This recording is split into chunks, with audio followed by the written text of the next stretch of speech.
não tenho nenhum bem nessa terra. Eu não tenho nenhum prazer nessa terra, e não tenho nenhum anseio maior do que ver o nome dele glorificado e alcançar os quatro cantos da terra.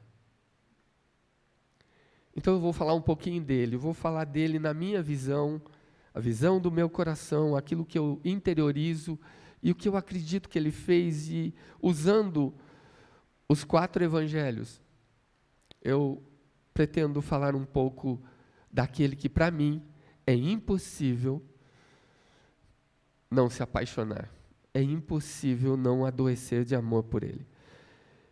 Eu quero começar lendo com vocês Marcos 15, 39, apenas um versículo onde, depois da morte de Jesus, muitas coisas aconteceram.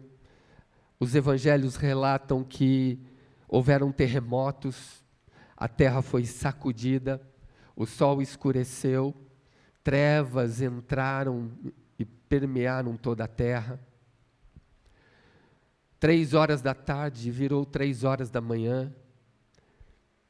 A Bíblia diz que os sepulcros explodiram, foram abertos, e aqueles que haviam morrido foram vistos andando na cidade novamente. Então, quando Jesus morre, o centurião que estava em frente dele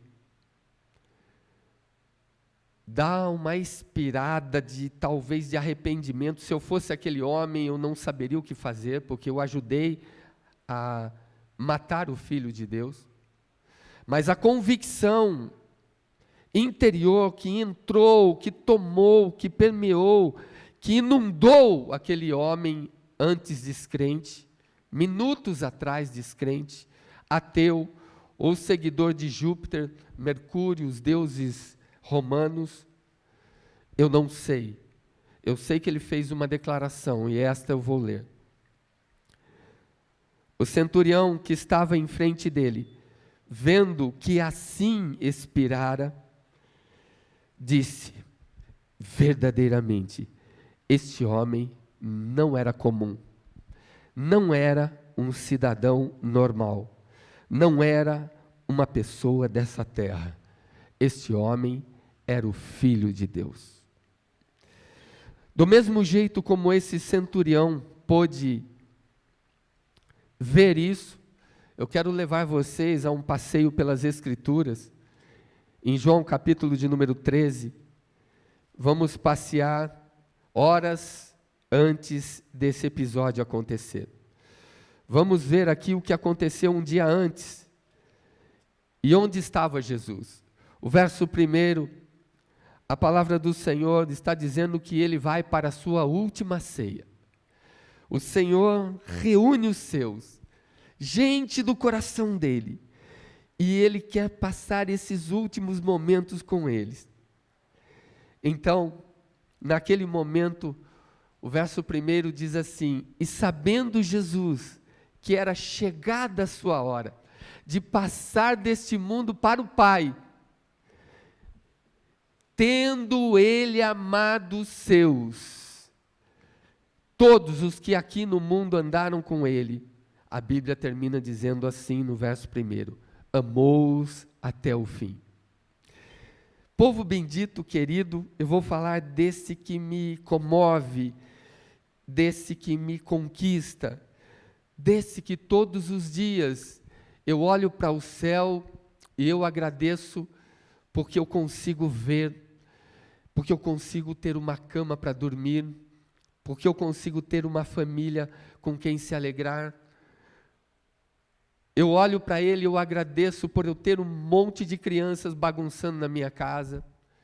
Eu olho para ele e agradeço porque eu consigo receber a luz do sol, a chuva que cai, o ar que eu respiro, e tudo nessa vida, tudo de belo, tudo de beleza, tudo que enche os meus olhos, que eu olho e causa-me espanto e admiração.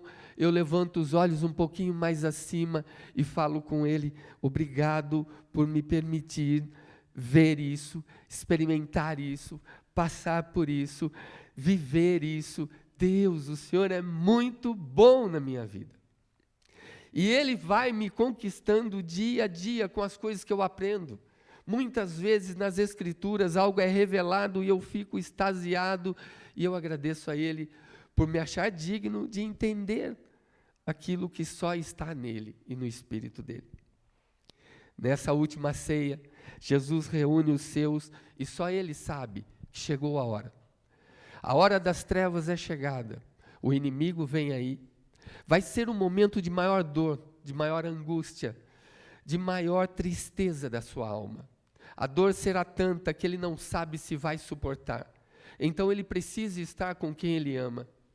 E ele reúne os seus discípulos que andaram com ele, que comeram com ele, que viveram com ele, que viajaram com ele, que viram as fraquezas do homem Jesus, o cansaço do homem Jesus, viram o homem dormir no barco no meio de uma tempestade, viram Jesus com fome, buscar alguma coisa para comer, viram Jesus multiplicar pães e peixes, enfim, viram milagres extraordinários, mas ele queria agora, nesses últimos momentos, passar com eles. E a Bíblia diz que ali ele se ajoelha, pega uma bacia nas mãos e uma toalha põe nos ombros e ele fala para todos os seus discípulos: tirem as sandálias, vem para cá que eu vou lavar os pés de vocês. Todo mundo se sentiu incomodado porque disse: o Senhor é o Rei, o Senhor é Deus, não vai nos lavar os pés. E ele disse: se eu não vos lavar os pés, vocês não têm parte comigo. Então, um a um, vem e ele ajoelhado, creio que assim, a bacia aqui, a toalha no ombro, o Rei do universo, pegando nos pés empoeirados de criaturas pecadoras, foi lavando os pés de cada um. E ele disse: o que eu faço agora, vocês não entendem, mas compreendê-lo-ás depois. Ali, o Senhor estava tirando os pecados cometidos lá atrás, que estavam cometendo ali, e os que iam ainda cometer. Jesus estava limpando todos, estava ali limpando um a um. Então o texto narra que nesse momento ele dá um novo mandamento. E um novo mandamento vos dou. Os versos 34 e 35, ele diz assim: que vos ameis uns aos outros, assim como eu vos amei. E o verso 35 diz assim: e o mundo inteiro conhecerão que vós sois os meus discípulos, se tiverdes amor uns pelos outros. Porque ele disse: eu sendo maior, me fiz de menor. Então quando você ama, você se torna como eu. Por amar tanto você, eu me fiz menor do que você. Então, saindo dali, ele dá essa lição, ele vai para o Monte das Oliveiras. Vou narrar um histórico dele. Ele vai para o Getsêmani. Getsêmani significa prensa de azeite. O Monte das Oliveiras era onde se produzia azeitonas. E essas azeitonas era de onde se fazia o óleo da unção. E ali era a prensa de azeite, onde a azeitona era amassada para virar óleo. Então ele vai para esse lugar onde ele sabe, simbolicamente, que ele é a oliveira viva que vai ser esmagada para que possa vir o óleo da santa unção e nos encher, e nos gerar, e nos dar vida. Então a Bíblia diz em Mateus 26, 38, que ele se separa para um lugar, a um tiro de pedra, e ele fala para os discípulos: olhem, hoje as trevas inundarão a terra, o inimigo vem aí, o príncipe desse mundo vem aí, então vigiem comigo durante 1 hora. E ele se afasta um pouco, vai em uma pedra, se ajoelha ali, e o texto diz que ele volta, eles estão dormindo, e ele fala: a minha alma está abatida até a morte, profundamente triste até a morte. ficai aqui comigo e vigiai comigo. Fiquem acordados comigo, porque hoje eu não estou bem. Hoje, se eu pudesse, eu morreria agora. Meu coração está acelerado, meu batimento não é normal, a minha pressão subiu. Eu sei o que vem por aí, eu sei o que eu tenho que encarar, e eu sei a fúria que está vindo sobre mim, e eu não estou suportando. Lucas 22, 43 diz que a sua tristeza nesse momento é um abatimento tão grande, ele entra numa profunda angústia, ele não encontra lugar de descanso dentro dele, e a angústia é tão grande que um anjo do céu vem, desce só para confortá-lo. O anjo está ali confortando, porque não há nada nessa terra que o conforte, não há nada nessa terra que lhe dê tranquilidade, que lhe dê paz. Lucas 22, no 44, diz que a sua angústia é tão forte, tão poderosa sobre ele, as trevas começam a cair sobre ele, sobre a cabeça dele, então ele sofre uma hematidrose. Vasos do seu corpo começam a se romper, microvasos, sangue começa a se misturar com o suor, aquela angústia atroz, aquela falta de paz, aquilo é tudo tão intenso, as emoções alteradas, o problema angustiante, emocional, intenso que ele mergulhou, os vasos se rompem e o sangue começa a sair agora pela pele juntamente com o suor, onde a Bíblia diz que o seu suor se tornou como gotas de sangue caindo sobre a terra. Imagina você transpirando pescoço, cabeça, braço, membros, seu corpo todo, e daqui a pouco, quando você olha, é tão triste, tão dolorido, tão intenso o que ele está sentindo, a agonia da cruz é tão grande que se aproxima, e ele parece que viu tudo antecipadamente, está vendo o que ele vai passar, e o seu corpo todo começa a gotejar sangue. O suor só consegue molhar mais e enchê-lo de sangue, e assim ele fica salpicado de sangue devido à tamanha agonia. E quando é chegado a hora, vêm aqueles que estavam ali com ele e vêm buscá-lo. E a palavra de Deus narra um fato interessante que eu quero especificar para você. A Bíblia conta que já é noite, em profunda angústia, Jesus está ajoelhado, ele não sabe se chora, ele não sabe se fica em silêncio, ele não sabe se ora, ele não sabe o que faz, se levanta os olhos para o céu, se olha para baixo, se olha para os discípulos. Ele queria se apoiar em alguém e não tinha em quem se apoiar. Ele queria ajuda e não tinha ajuda. Ele queria alívio e não encontrava alívio. A sua dor era maior que qualquer coisa que pudesse suplantar aquele momento. Então, em Mateus 26, do 47 a 50, diz que vem uma turba de gente, muita gente, pessoas com paus, espadas, porretes, eles vêm cheios com tochas acesas. Judas, que era um deles, sabia que Jesus estaria lá, ele sempre está lá, ele sempre vai para lá orar, então nós vamos encontrá-lo lá, vamos prendê-lo lá. Então Judas havia vendido o Senhor, havia conquistado uma fortuna, ele ganhou na Mega Sena naquele tempo, só para entregar o seu Senhor. E falava Jesus ainda, o texto diz que chega Judas, fala um dos discípulos, chega alguém que vivia com ele, chega alguém que estava com ele, que andou com ele, que o conhece muito bem. E logo se aproximando de Jesus, ele diz assim: salve mestre, e o beijou. Viaja comigo. Quando ele beija Jesus, Jesus responde. Jesus lhe disse: amigo, aqui vieste. E aproximando todo mundo, pegaram Jesus com brutalidade e deitaram as mãos em Jesus e o prenderam. como se ele fosse um criminoso. Mas eu quero que você pare nessa palavra aqui. Quando ele chega para Jesus, ele diz: salve, mestre, e dá um beijo no rosto. Jesus responde: amigo, aqui vieste.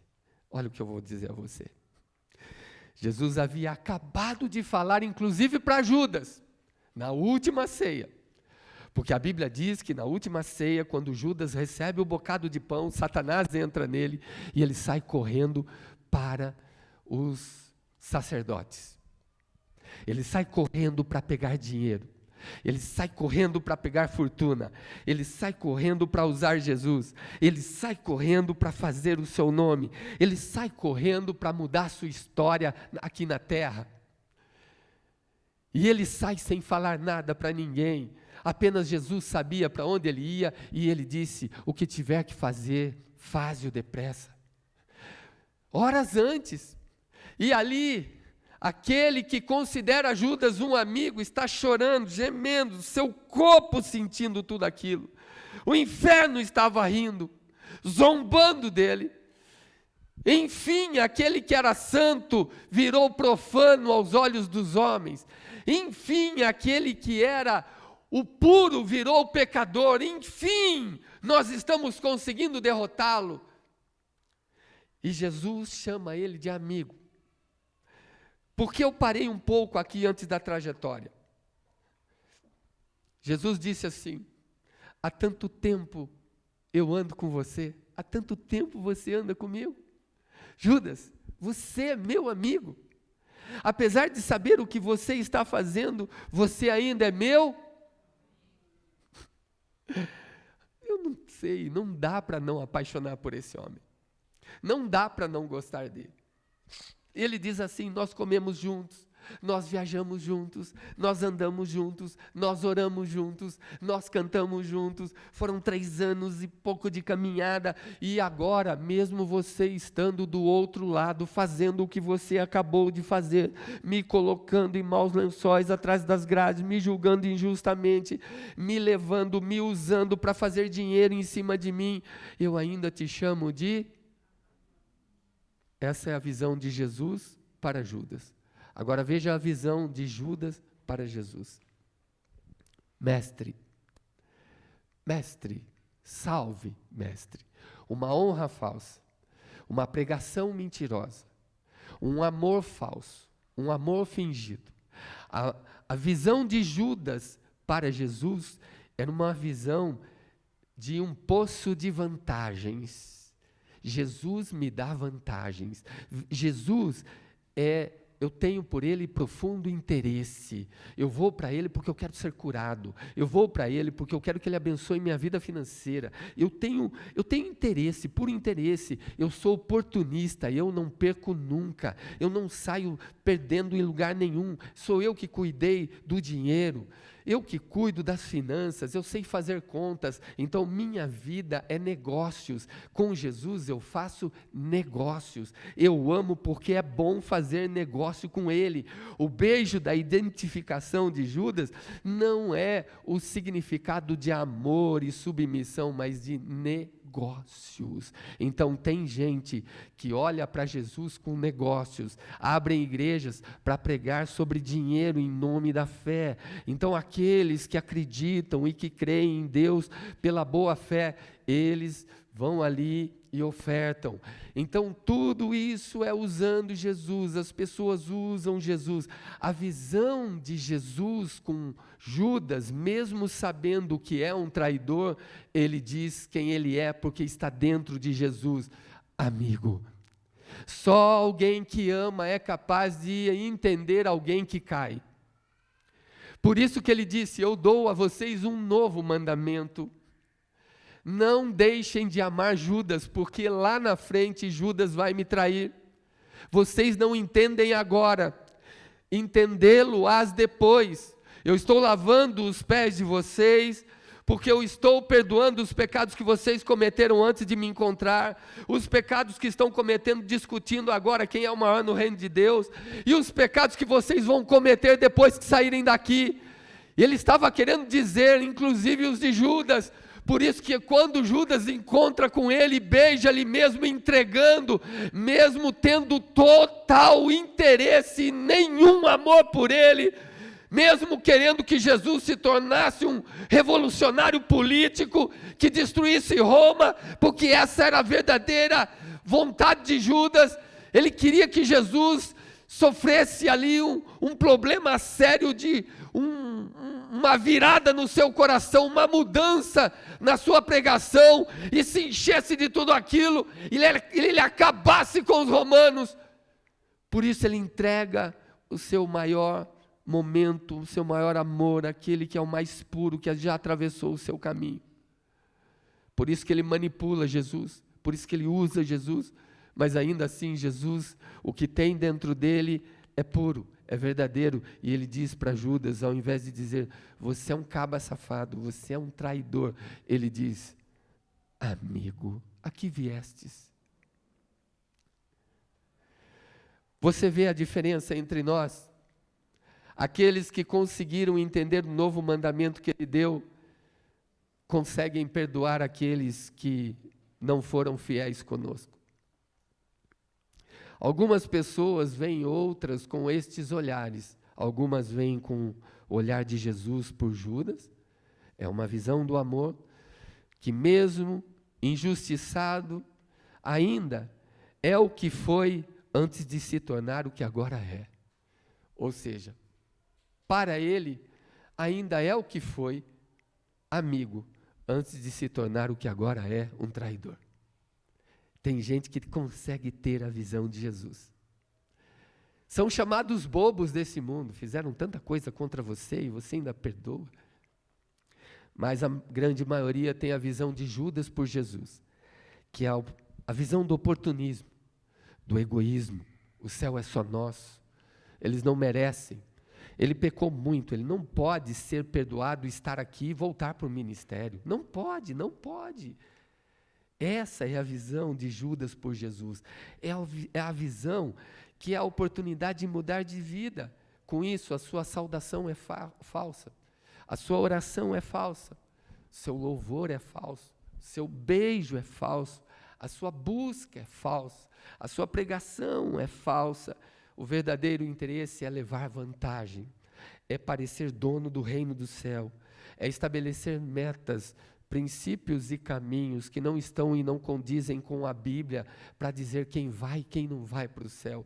Essa visão de Jesus é ser reconhecido entre os homens. E ele disse, um novo mandamento vos dou. Jesus ainda fala assim, em Lucas 22, ele diz assim, ai daquele por quem o Filho do Homem está sendo traído. Porque o Filho do Homem não anda segundo a vontade desse mundo, nem o curso desse mundo, nem a visão desse mundo, nem o ouvir desse mundo. O Filho do Homem vai segundo o que está escrito, determinado. Mas ai daquele por quem ele é traído. Porque Jesus, ele é bom, ele é amor, ele não vai mudar, ele vai continuar, porque a Bíblia diz, onde eu li para vocês, em João 13:1, fala assim comigo, amou-os até o fim. Esse novo mandamento passa por isso. Jesus amou até o fim, até a cruz ele foi amando Judas. Judas não se suportou. Saindo dali, quando ele vê que Jesus não esboça a reação, não faz nada para mudar, o seu plano não deu certo, cai um profundo remorso sobre ele, e a Bíblia diz que ele vai para um lugar, põe uma corda numa árvore, e se enforca, e a palavra do Senhor diz que as suas entranhas se abrem, quando ele se joga para se enforcar, rasga Judas no meio, e derrama as suas entranhas na terra. Antes disso, ele vai até os sacerdotes que trouxeram essa fortuna a ele e disse: eu traí sangue inocente. Os sacerdotes disseram: isso não é conosco, isso é problema seu. Quero nem saber, nós queremos a vida dele, você nos deu. Então ele joga o dinheiro e com aquele dinheiro os sacerdotes dizem: esse é dinheiro de sangue. Eles compram um campo de sangue chamado Aceldama e ali virou um cemitério para estrangeiros. Então Jesus estava amando Judas até o fim. Ele sabia o que Judas ia fazer. Por isso que quando ele encontra Judas, ao invés de bater-lhe na cara, ao invés de descontar a raiva, o ódio e a angústia que já estava borbulhando dentro dele, aflorado, ele diz aquilo que ele é: amigo, aqui vieste. Quem é você na hora da dor, na hora da luta, na hora da angústia, na hora da raiva, na hora da injustiça sofrida? Você sabendo que estão te injustiçando, como é que você reage? E ele disse para os discípulos: hoje vocês não entendem, mas lá na frente vocês vão entender. Alguém vai pregar lá no ano de 2021 e vai falar sobre isso na revelação do meu espírito e vai dizer que Judas nunca precisaria ter morrido porque eu já havia perdoado. Mas a palavra do Senhor diz que quando chega a hora e está todo mundo ali, então eles perguntam: quem é Jesus? E João, capítulo 18, versículo 6, diz que Jesus se apresenta e diz assim: sou eu. Agora veja que coisa impressionante. Ele fala assim: sou eu, e está todo mundo armado, e Jesus desarmado. A Bíblia diz que eles recuam e cai todo mundo desmaiado. E Jesus fica ali parado na frente deles: sou eu. A Bíblia diz que eles recuam e caem por terra. Depois eles levantam e perguntam de novo: quem é Jesus aqui? Porque ele é tão igual a todos eles. Sim, a glória de Deus. Ele falou lá em João 17: eu dei a eles a glória que tu me destes. Eles se parecem comigo agora, são discípulos. Parecem, multipliquei muitos de mim aqui na terra, Senhor. Por isso que quando olharam, não, quem é? E aí Jesus diz novamente: sou eu a quem buscais, a Jesus o Nazareno. Então Pedro, no verso 10, diz que ele vai para cima de Malco, corta a orelha de Malco e tira a espada e corta, e Jesus fala assim: guarda a tua espada na bainha. Ou não achas tu que se eu quisesse, eu poderia rogar ao meu Pai e agora mesmo Ele me enviaria 12 legiões de anjos e me tiraria daqui? Mas então, Mateus 26, 54 responde: como se cumpririam as Escrituras? O Filho do Homem vai conforme tudo quanto está escrito. Como vai se cumprir as Escrituras se eu quebrar os acontecimentos, se eu colocar a minha vontade acima da palavra de Deus, se eu colocar a minha vontade mesmo nesse momento que eu acho injusto? Como vai se cumprir o que Deus determinou, o que Deus escreveu para mim? Marcos 14, 21 diz que o Filho do Homem vai conforme tudo que está escrito a seu respeito. Nele tinham que se cumprir mais de 330 profecias, para que ele fosse o Messias. Então, tudo o que ele estava fazendo era para que se cumprisse as Escrituras. Quais Escrituras? Tudo o que foi dito sobre ele pelos profetas, lá no Velho Testamento. Tudo tinha que se cumprir, cada etapa era importante, cada momento era importante, tudo era muito bem pensado, dirigido, direcionado pelo Espírito de Deus. Então Jesus vai para o pretório. Primeiro ele vai para a casa de Anás e Caifás, e ali fazem um julgamento arranjado. Ali eles não podia haver um julgamento de ninguém à noite, eles fazem de madrugada. Eles pagam 2, 3 testemunhas para testemunharem contra ele. E quando a Bíblia diz em Mateus 26, 67, que ele chega naquele lugar, a primeira coisa que fazem é recepcioná-lo com cusparada no rosto. E ele amarrado, a Bíblia diz que davam murros nele. Enquanto ele passava, as pessoas vinham enfurecidas e pagos pelos sacerdotes. Era uma ira paga, era algo encomendado. E davam murros nele. E diziam e zombavam dele, dizendo: dize-nos, quem é que te bateu, se tu és o Cristo? Ali eram murros de ódio, ali eram zombarias de vergonhas. E a Bíblia diz em Mateus 27, 19, que ele é levado então diante de Pilatos. E ele está aguardando o julgamento, enquanto Cláudia, a mulher de Pilatos, tem um sonho na noite anterior. E ela diz assim para o seu marido, antes de julgar Jesus: não te envolvas na morte deste homem, porque ele é justo. Eu sofri muito em sonho hoje por causa dele. Marido, se tu queres fazer uma coisa certa, você sabe que eles estão entregando esse homem por inveja. Você sabe que esse homem nunca cometeu um crime, ele nunca errou, ele nunca pecou. Você sabe muito bem que eles são raposas, que são covis de ladrões e salteadores. Você sabe muito bem que eles não prestam. Você sabe muito bem que eles estão pagando para o povo dizer, gritar, falar contra ele. Você sabe muito bem o que eles estão fazendo. Então eu te dou um conselho: não te envolvas com a morte deste homem, porque ele é justo. E Pilatos vai para o julgamento tentando soltar Jesus, livrar Jesus, mas Jesus fica em silêncio. Então Pilatos, ele abre a boca para dar a sua própria sentença. Tu não sabes que eu tenho o poder de te soltar ou de te mandar prender? Ou de te mandar matar? E Jesus diz assim: nenhum poder teria sobre mim, se de cima não te fosse dado. Mas aquele que me entregou a ti, maior pecado tem.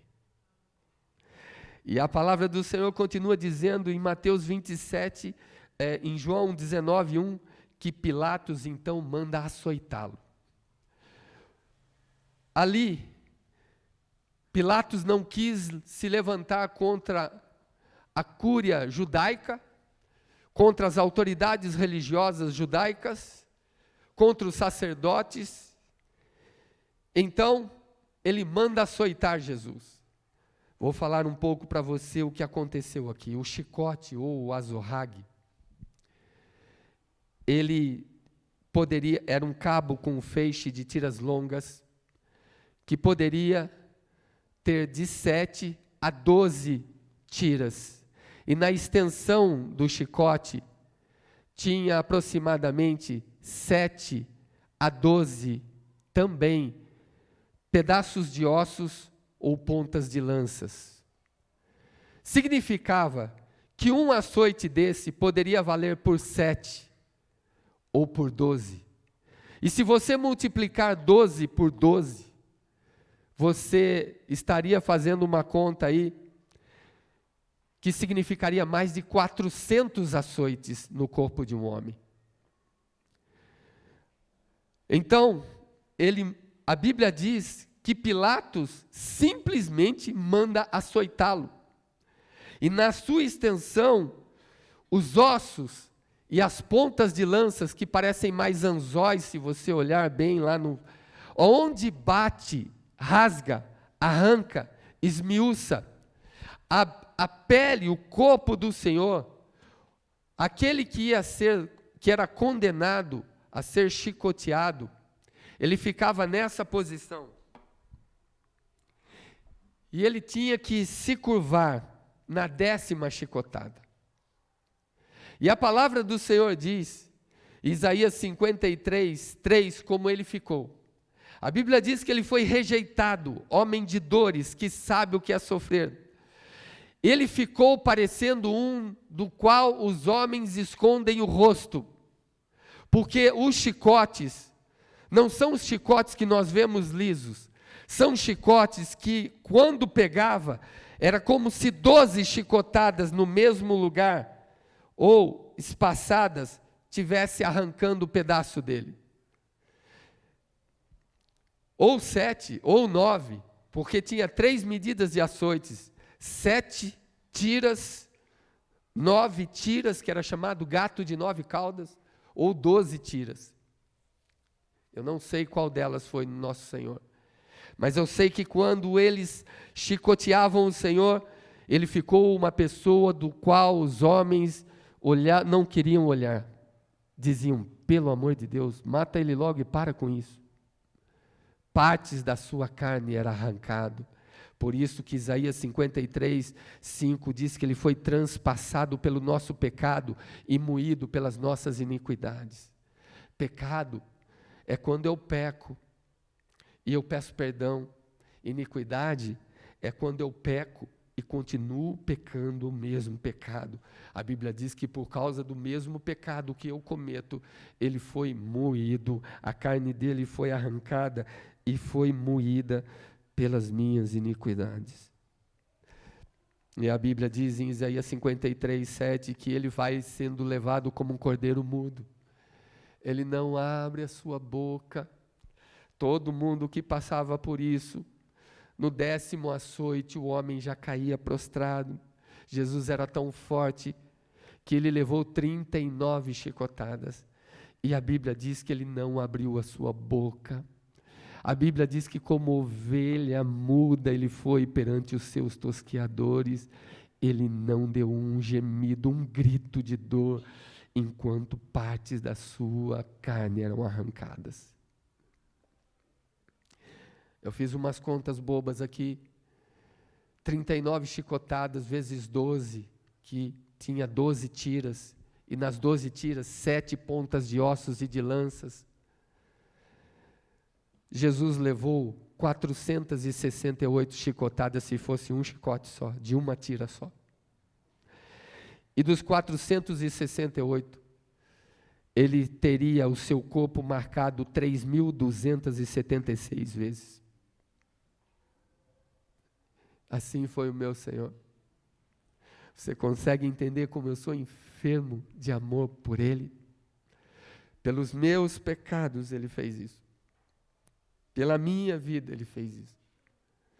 Você consegue entender porque eu me emociono quando eu vejo que eu tenho mais de 3.200 cortes na sua pele, na sua carne. E se bateu no mesmo lugar ainda, abriu um buraco no seu corpo e o sangue começou a escorrer. Mateus 22, 29 diz que ele é tirado dali, quase sem forças, e é levado perante os soldados que começam a zombar dele, brincar com ele e tecer uma coroa de espinhos. E puseram na cabeça, e puseram um manto de rei, sua carne toda embebida de sangue, puseram um manto aparatoso, deram-lhe um ridículo caniço, um cabo de vassoura nas mãos, um pedaço de pau, e se curvavam diante dele e diziam, salve rei dos judeus.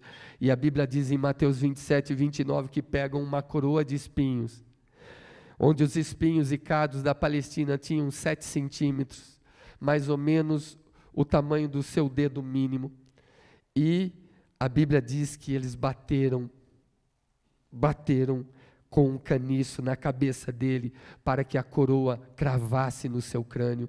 O couro cabeludo de um homem é a parte mais sensível de um homem, e quando ele é ferido, ele incha imediatamente o dobro de toda a parte do seu corpo. Por isso que toda hora que alguém bate a cabeça, logo sobe um galo, ela incha muito rápido. A cabeça do Senhor ficou desfigurada.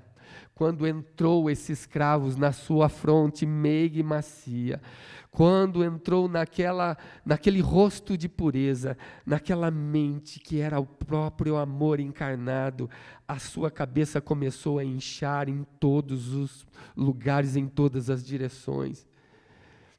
E a coroa e os cardos e os espinhos que simbolizam a maldição, foi colocado tudo sobre ele.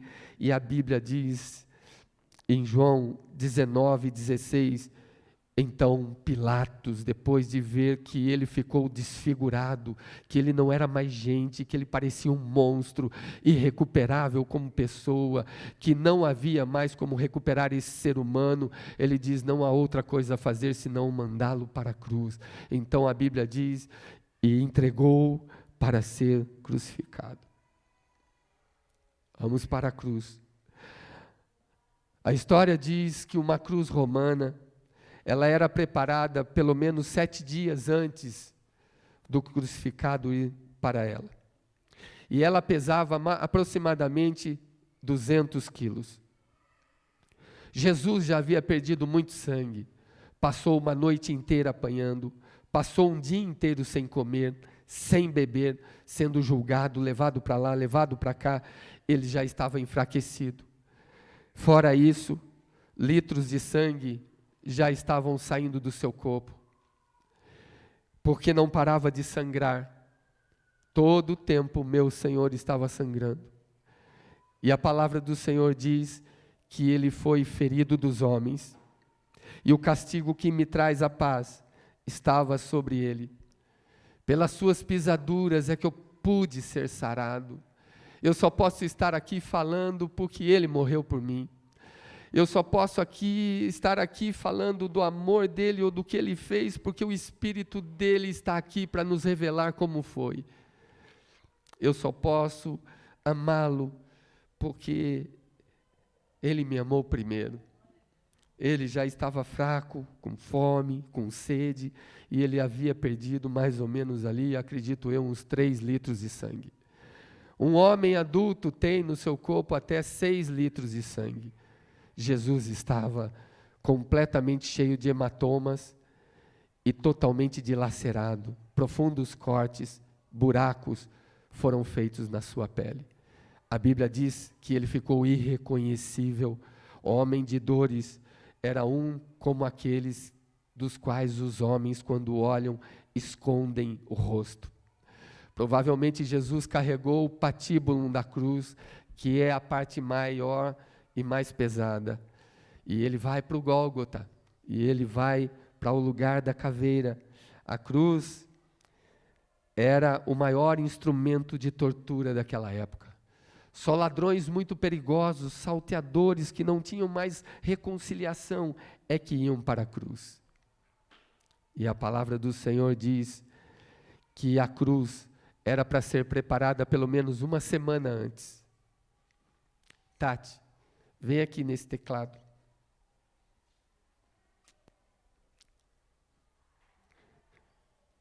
Quero que Jesus te alcance aqui hoje, venha. Você vai lembrar comigo os tempos em que Jesus te mandava tocar. Você sabe aquela música Rude Cruz? Não, né? Rude Cruz?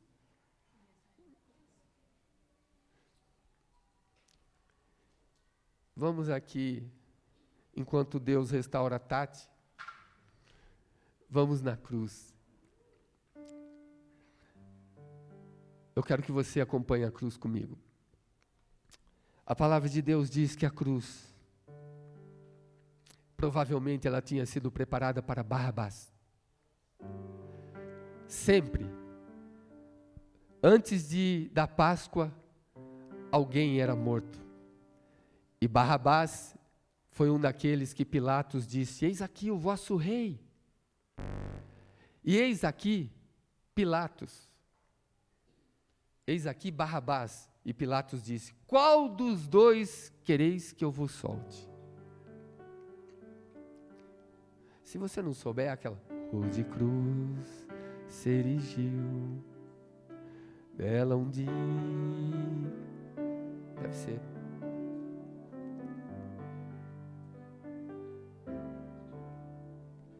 Então a palavra de Deus diz que os homens escolhem a Pilatos. E eles dizem para Jesus: crucifica este. Foram subornados. Viu como Deus não aceita suborno? Propinas. Eles foram pagos para mentir. Então a palavra de Deus diz que eles escolhem Barrabás, mas a cruz já estava pronta para Barrabás.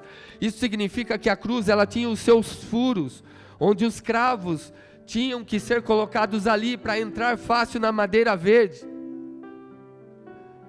E Jesus era menor que Barrabás fisicamente. A cruz era para ele. Por isso que o Salmo 22 diz que desconjuntaram os meus membros.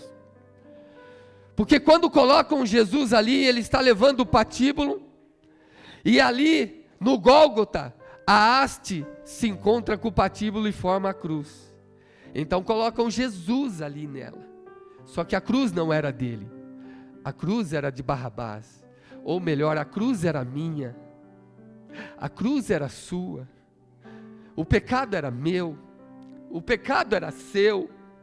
A Bíblia diz que naquele momento o pecado de todos os homens, de todas as tribos, de todos os povos, de todas as línguas, de todas as nações, de todas as eras, de todos os tempos, incluindo os meus e os seus hoje, e os que vão vir ainda, vão nascer ainda, convergiram cosmicamente sobre o peito dele. E a Bíblia diz que colocam o Senhor e colocam um grande cravo de 23 centímetros nos seus pés. E colocam um de 19 centímetros, um prego de ferro. Era cravo, não era prego como nós vemos fino. É um prego grosso. De 19 centímetros na sua mão. Então o primeiro braço vai até o buraco. O segundo não chega, mas quando o primeiro braço já sofre a martelada, os seus nervos se contraem, cãibras começam a dilacerar e tomar conta do seu corpo começa a ser transpassado, dores alucinantes, ele não consegue se mexer, ele começa a tremer sozinho, não tem mais controle sobre os seus nervos. Então a palavra de Deus diz que eles deslocam o seu outro braço. Quem já sofreu um deslocamento de omoplata sabe o que eu estou dizendo. Eles deslocam seu braço para fazer chegar até o outro buraco, que a cruz não era dele. Então cravam ali na cruz que não era dele, e ele toma o meu e o seu pecado. Por isso que lá no Getsemane ele disse: Pai, se é possível,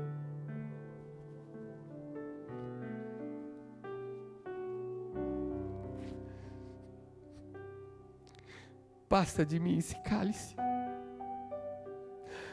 Contudo, não faça a minha vontade, mas a tua.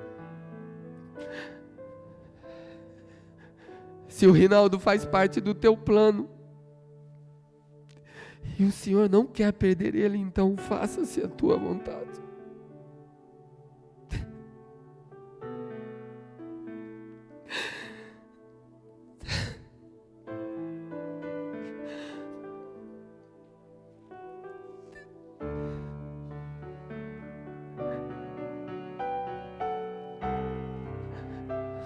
Como não amar esse homem? Um dia alguém me disse: Rinaldo, como você pode largar o futebol, onde você tinha dinheiro, tinha fama, tinha prestígio, tinha condições, tinha capacidade?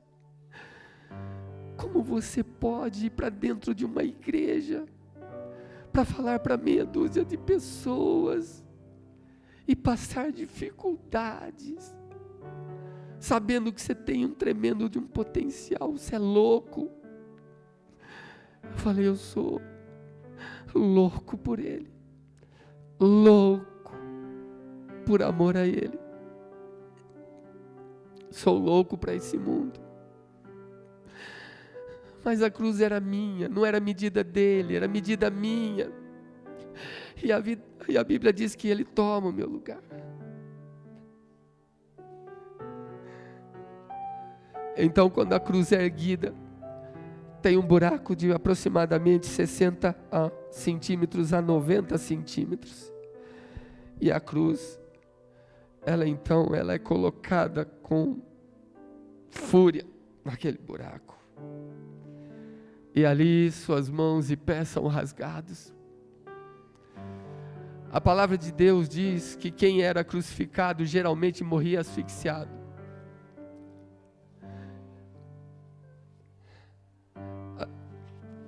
As câimbras costais e peitorais eram terríveis, porque o crucificado ficava quase que de lado, uma perna sobreposta na outra, enquanto os nervos pulsavam.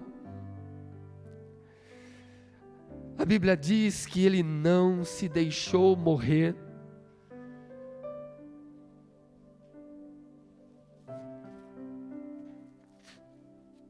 Asfixiado, mas diz que ele se levantava, e sabe onde ele se apoiava?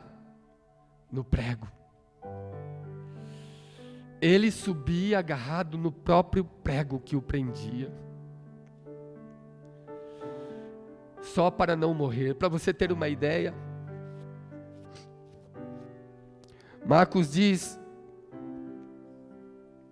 que Jesus foi para a cruz. Marcos 15, 25 diz que ele vai para a cruz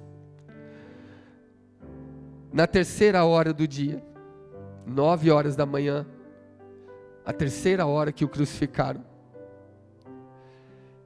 9 da manhã, e a Bíblia diz que ele morreu na hora 9. Foram 6 horas de angústia. Ele poderia ter morrido ali, sem respirar, mas ele, heroicamente, ele se segura, se suporta, porque ele não podia morrer desse jeito. Ele poderia facilmente morrer sufocado, mas ele não fez. Antes ele se apoiou nos pregos, ora nos pregos dos pés, ora nos pregos das mãos, e ele alternava entre um e o outro para prolongar o seu sofrimento por mais 3 horas. Porque a Bíblia está escrito em Hebreus 9, 22, sem derramamento de sangue não há remissão de pecados, e ele sabia que se ele morresse sufocado, não seria aceito o sacrifício por Deus, porque para Deus era necessário haver derramamento de sangue, e ele tinha quase 6 litros de sangue dentro dele. Então a Bíblia diz que todo o seu corpo foi minando, ora pelos cravos, ora pelos açoites, ora pela coroa de espinhos, ora pelos chicotes, ora pela dor, pela tortura, pelo momento atroz que ele vivia. A Bíblia diz que Jesus estava sangrando há 6 horas, e ele sangrava pelos pregos, pelas coroas, pela coroa, pelos buracos na pele, e a sua carne minava sangue, até que todo o seu sangue fosse esgotado e só tivesse água. A água era o sinal do fim. Parece que só plasma tinha ali. Mas tem algo interessante aqui. A morte se encontrou com Jesus na vida 3 vezes. Quando se encontrou com ele na filha de Jairo, ele ressuscitou. A morte perdeu. Quando ele encontrou com o filho da viúva de Naim, ele ressuscitou. A morte foi derrotada novamente.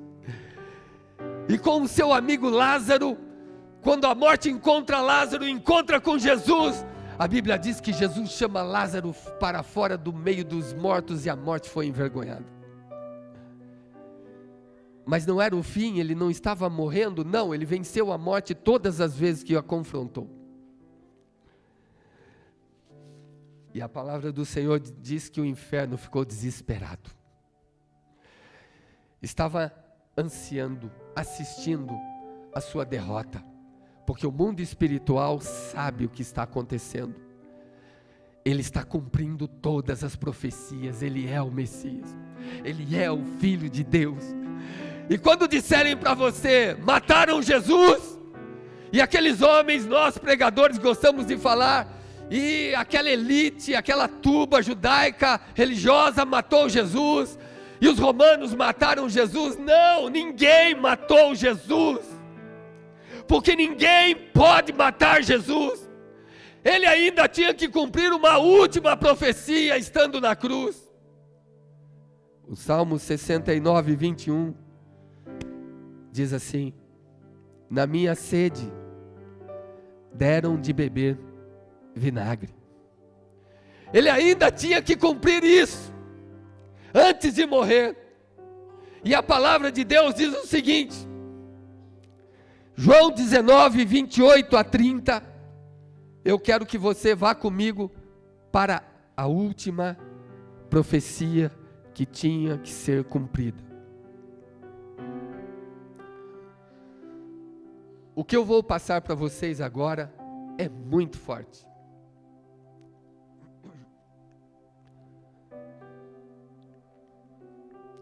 Diz assim a palavra do Senhor: depois, sabendo Jesus que já todas as coisas estavam terminadas, fala de novo, para que a Escritura se cumprisse.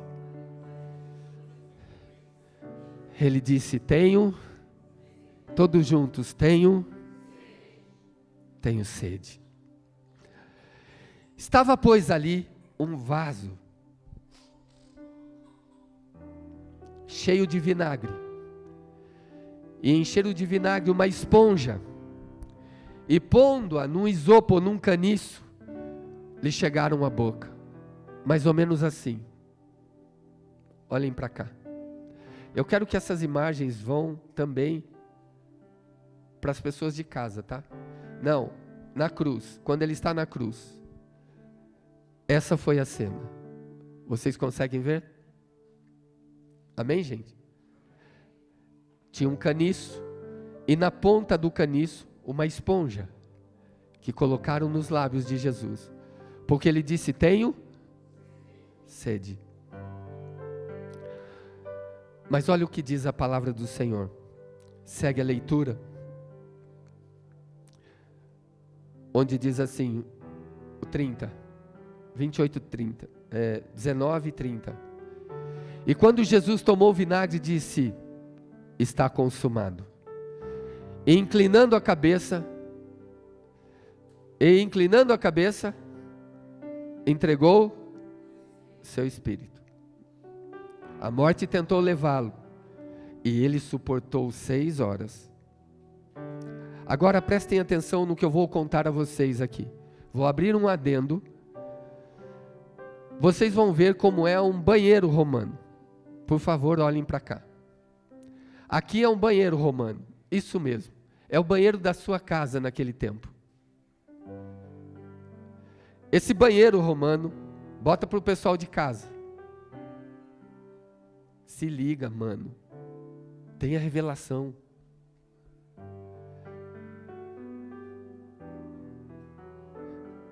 Esse banheiro romano significava que todas as pessoas, o banheiro público era assim.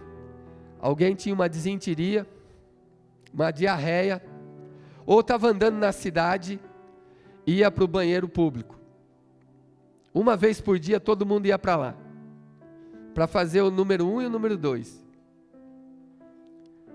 E quando chegava lá, eles ficavam sentados, pegavam cada um a sua senha, faziam suas necessidades, ficavam conversando. Tinha alguém com incenso aqui, disfarçando o cheiro.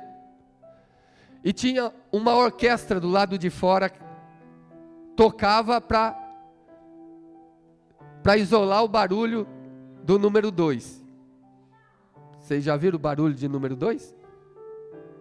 Vocês estão rindo, né? Vocês sabem que barulho é esse, né?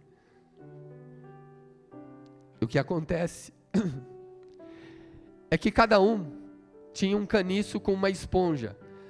Aquela parte do meio é um vaso cheio de vinagre. Esses regos onde tem uma pessoa abaixada aqui, passava uma água corrente toda hora. Isso quer dizer que aquela esponja, ela limpava a pessoa que acabava de evacuar. Então, ele colocava a esponja na água corrente e depois devolvia no vaso cheio de vinagre, onde ficava à disposição do próximo que tinha que evacuar. Que bom que você tem papel higiênico e você joga fora e não usa o mesmo papel higiênico. Naquele tempo eles usavam o mesmo papel higiênico. A esponja era o papel higiênico. Mas o que tem isso a ver com o que a gente está falando? Pelo amor de Deus. Pergunta para mim, pastor, o que isso tem a ver com culto? Não, vocês não estão querendo. Só vou falar se vocês quiserem. Diga, o que isso tem a ver com culto?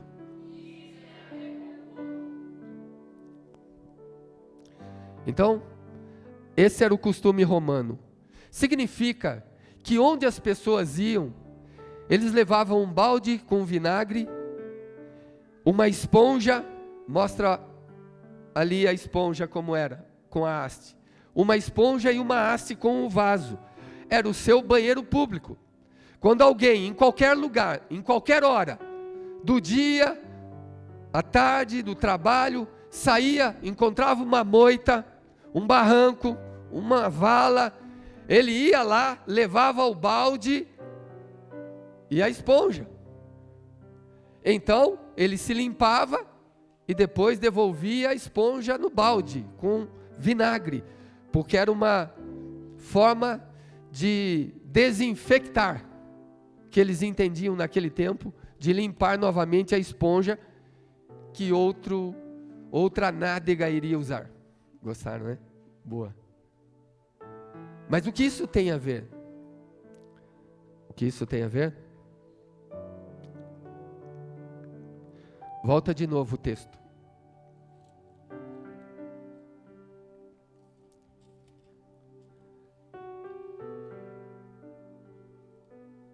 Volta 28. Depois, sabendo Jesus que já todas as coisas estavam terminadas para que a Escritura se cumprisse, ele disse, tenho sede de quê? Sede de quê? De água. Mas as Escrituras dizem que eles tinham que dar o que a ele? Vinagre. Tinha que se cumprir a última profecia, né? E a Bíblia diz assim, estava, pois, ali um papel higiênico, último tipo romano. Estava, pois, ali uma latrina. Estava, pois, ali um vaso cheio de vinagre com uma esponja e um caniço preparado. Onde os soldados olharam uns para os outros, ele é rei, não é? Vamos fazer o rei sentir o cheiro do nosso excremento.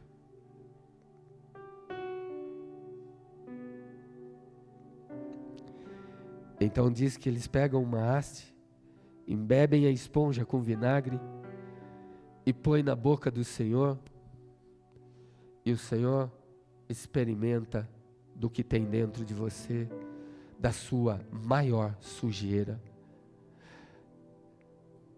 Você já tinha imaginado o ápice do escárnio, da desonra que o Rei do Universo foi submetido? Ele provou nos lábios o meu e o seu papel higiênico, sujo com cheiro e gosto de latrina, saindo das minhas e das tuas entranhas. Aquilo que eu e você repugnamos e jogamos fora, ele experimentou na cruz do Calvário. Isso é o máximo de pecado que o homem pode dar a Deus. Isso é o ápice do pecado que o homem pode apresentar a Deus. Quando eu digo a vocês, como não amar um homem assim? Como eu posso deixar de amar alguém que me amou tanto? Como eu posso não olhar? Como eu posso olhar para um futebol mais do que olhar para o que ele fez por mim? O que ele se sujeitou por mim? E a morte não o levou? Não! Por que não levou? Porque a morte só leva através de salário. A palavra de Deus diz Romanos 6:23, que o salário do pecado é a morte, mas a Bíblia diz em 1 Pedro 2:22, que ele nunca pecou, a morte não podia levá-lo. E eu digo mais, se Jesus quisesse, ele estaria até hoje pendurado na cruz e não morreria, porque a morte só pode levar aquele que comete pecado. A Bíblia diz que nem na sua boca se achou engano, pelo contrário, João 10:18 diz assim: a minha vida ninguém a tira, eu de mim mesma dou, ninguém pode tirar. Aleluia. Eu de mim mesma dou. Vamos ver se foi assim. Lucas 23, 40 e 46.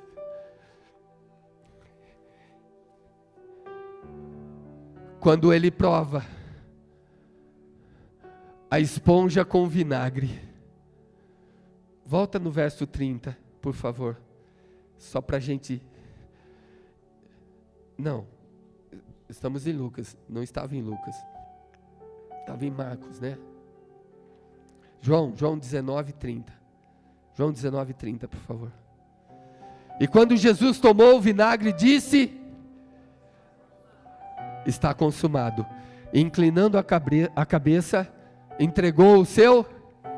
Vamos ver como ele entregou o Espírito. Mas quando ele prova o excremento dos homens, ele disse: está consumado. Ou seja, cumpri toda a profecia, cumpri todas as escrituras, cumpri toda a palavra de Deus, está pago, tudo está cumprido.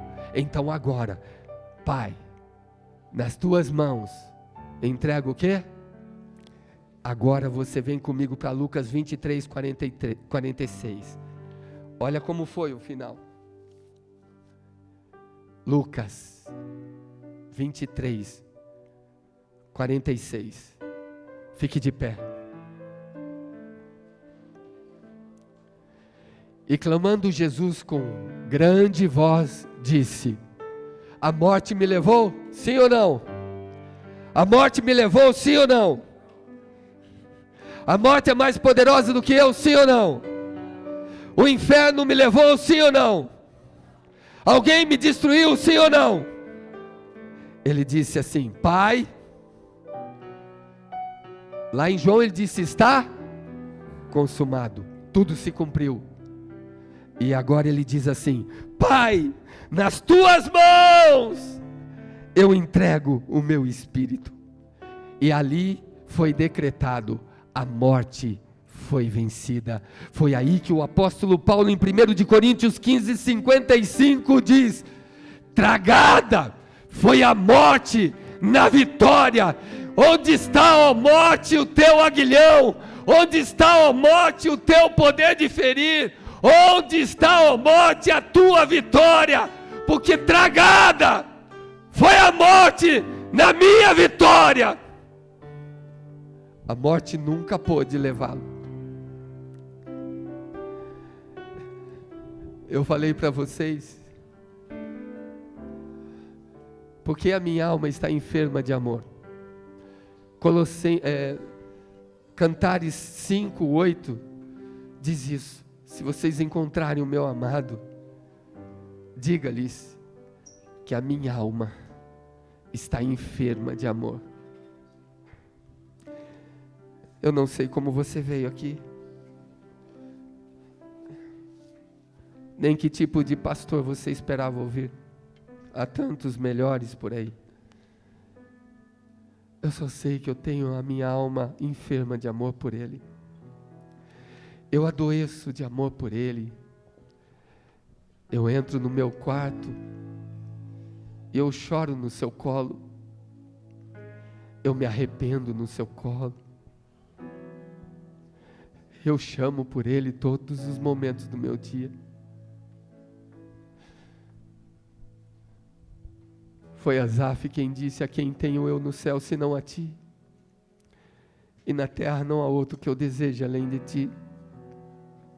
Eu não sei como é o seu relacionamento com Deus. Eu não sei se você sabia que Jesus fez tudo isso, passou por tudo isso. Mas talvez você nunca mais se esqueça do culto dessa noite.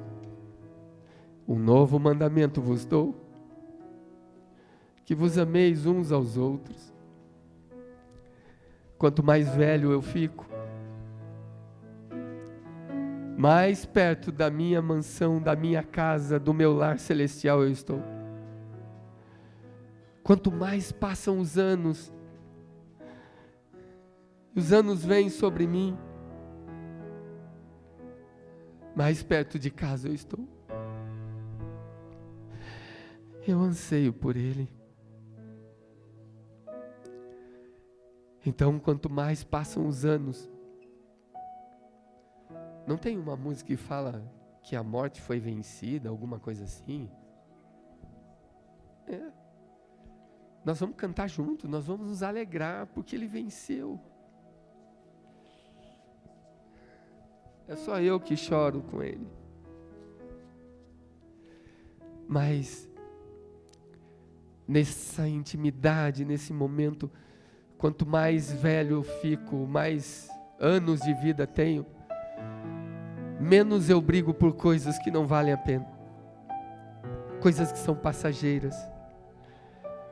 Menos eu tento interferir no reino que jamais terá fim. Eu só tenho um anseio, que é Ele. Um dia perguntaram a John Wesley o que ele gostaria de estar fazendo quando Jesus Cristo aparecer nos ares. E ele disse: eu gostaria de estar fazendo o que estou fazendo hoje, cantando e compondo para Ele. Eu digo a vocês, se me perguntassem o que você gostaria de fazer, Rinaldo, se Jesus Cristo voltasse a qualquer momento, eu diria: eu gostaria de estar pregando, porque é para isso que Ele me chamou para fazer. Eu gostaria de estar falando do Seu nome, eu gostaria de estar exaltando o Seu nome, eu gostaria de estar ensinando outros corações, eu gostaria de estar levando os perdidos aos Seus pés, eu gostaria de estar levando corações a amá-lo. Eu queria estar clamando, pregando, gritando ao ouvido, mente e coração dos homens, e dizendo: venham para Ele, venham para Ele. Todos os que vierem para Ele não serão confundidos, e todos que olharem para Ele serão iluminados. Venham para Ele, nele há cura, nele há vida, nele há paz, nele há consolo, nele há socorro, nele há esperança, nele há salvação. Ele é o Rei, Ele é o Senhor, e a Bíblia registrou que Ele é o Rei dos reis, Senhor dos senhores. A vazia agora está, o céu te